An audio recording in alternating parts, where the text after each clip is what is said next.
Welcome to Leading Edge. I'm Tim Miller in for Jerry Anderson this week. If you've been around the TV anytime recently, you know we have an election coming up. All of those political ads trying to win your vote. Well, that's because the general election is coming up on November 8th. And here to make heads or tails of it and kind of see where things are right now, one of our political experts, Dr. Sam Nelson, Associate Professor of Political Science for the University of Toledo. Sam, thanks so much for being here on Leading Edge. I have a feeling I know what the most interesting race is for you coming up on November 8th. Well, I think the Senate race is the one that's most interesting. It's very close. You've got high-profile candidates. It's getting a lot of national attention, a lot of national money, especially on the Republican side. So it's probably the one that has the biggest ramifications nationally. And we just had a debate in Cleveland, the first debate, I think the only debate between Tim Ryan and the political newcomer, really, J.D. Vance. J.D. Vance, the Republican, Tim Ryan, the Democrat. How do you think those two candidates did? I don't know how much you got to see of that debate, but it was really the first chance for the voters to know where they stand. Right. I mean, the debates let kind of everybody look at both candidates, whereas mostly people have seen the candidates one at a time. If you're a Republican, you maybe went to a J.D. Vance rally. If you're a Democrat, maybe you went to a Tim Ryan rally.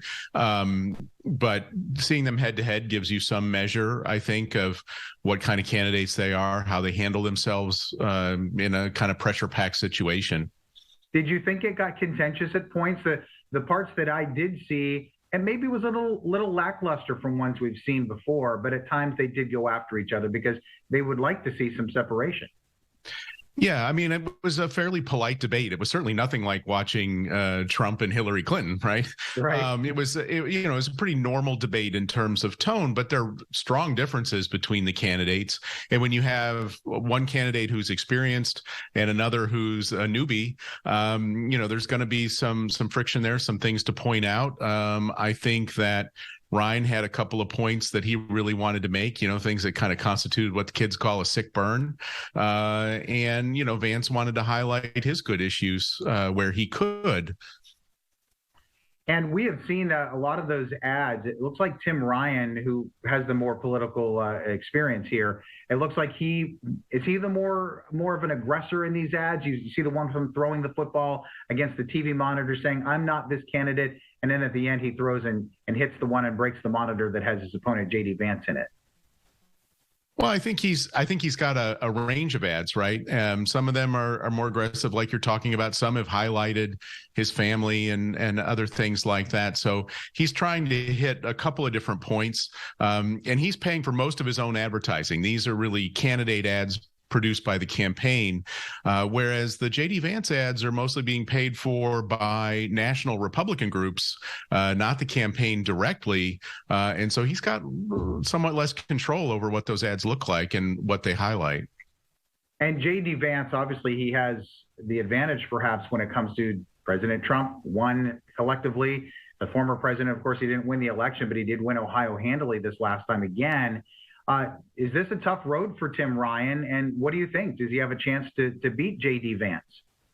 Well, the polling certainly shows it pretty much a dead heat right now. It shows it very close, which is, I think, a surprise. I don't think that national Democratic groups expected it to be a competitive race.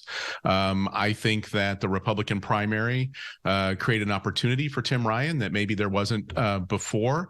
But, the overall environment is still tough for Democratic candidates. Sherrod Brown can win statewide races in Ohio as a Democrat, but nobody else has really been able to do that recently. And so there's a lot of headwind there for Tim Ryan, and it's going to turn on who turns out on election day, I think, or in early voting over the next several weeks, and not so much where the polls are right now. Now, certainly the race to watch. We have another one, though. 9th District, U.S. Congress, House of Representatives, Marcy Kaptur running for yet another term representing Toledo as a Democrat, going up against J.R. Majewski. Now, this is a district that maybe has a little bit more red in it, which is more of a challenge for Marcy Kaptur. Do you think she has reason to be concerned?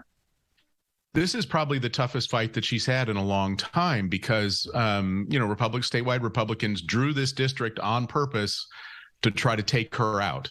They blatantly ignored state Supreme Court rulings saying that the districting process hadn't followed the state constitution, with one goal in mind, right? To make this a competitive race and maybe spell the end of Marcy Kaptur's career. That said, she's won some tough races in the past. They've tried to get her before. Majewski's had some problems, recently in terms of attention on his military service record and things like that. So, and there's no real polling on this race. So it's tough. It's 52% Republican district, the way it's drawn based on the presidential results in 2020. That's an advantage for Majewski, but there are a lot of other intangibles. Right. The Republican challenger, J.R. Majewski, and his military record has really become one of the focal points of this campaign, if not the focal point in this race, with a lot of reporting being done that he oversold his military record, that he never did actually set foot in Afghanistan. Does that hurt him in this race? Or if you're for him, you're for him. If you're against him, you're against him? Well, it really undercuts one of his prime biographical arguments for why he should win the election, right? His campaign signs all say, veteran. So he put that at the center of his campaign, and now there are all these questions and criticisms. If he hadn't centered that in the campaign, I don't know if anybody would have cared about details of his service in this way. And there's a group of voters that it's going to matter, I think. Is it a large group? I don't know. I think right now in races across the country, we see scandals and these kinds of questions not having a big effect on vote choice by voters. They're kind of overlooking. I mean, look at Herschel Walker in Georgia. Mm-hmm. Is it hurting him, the scandals around that he's been facing? It doesn't seem like it. Those are much bigger than J.R. Majewski's problem here, right? Much, much bigger. But voters don't seem to care in the way they once did about those things. And Dr. Sam Nelson, before we go here, Sam, talk about the governor's race. You have Nan Whaley, the Democrat, the former mayor of Dayton, really a tough battle, an uphill climb against an incumbent, popular Mike DeWine. Do you see Nan Whaley having a chance in this race, or do you think this is one where we might see some distance? I think we're going to see some distance here. I mean, the polling shows her, not really competitive here, but it would be very strange for the Senate race to come down to 1 or 2 points, and the governor's race to be a 15 or 18 point blowout. Like, you wouldn't normally see that big a difference. So the question I have, the thing that I'm kind of wondering about today, is which polls are more accurate, the Republican Senate polls or the governor race polls? So I think that race may be closer than it looks in the polls, but it's still pretty tough to beat an incumbent governor who did pretty well with Democratic voters with his COVID response and things like that.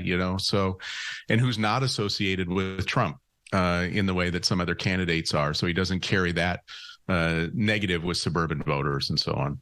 Certainly reasons for voters to get out to the polls, either early voting or November 8th. Dr. Sam Nelson, University of Toledo, thank you so much. I think we'll probably check back with you after the election to get your thoughts on how things turned out. Thanks so much for joining us. Yeah, sounds good.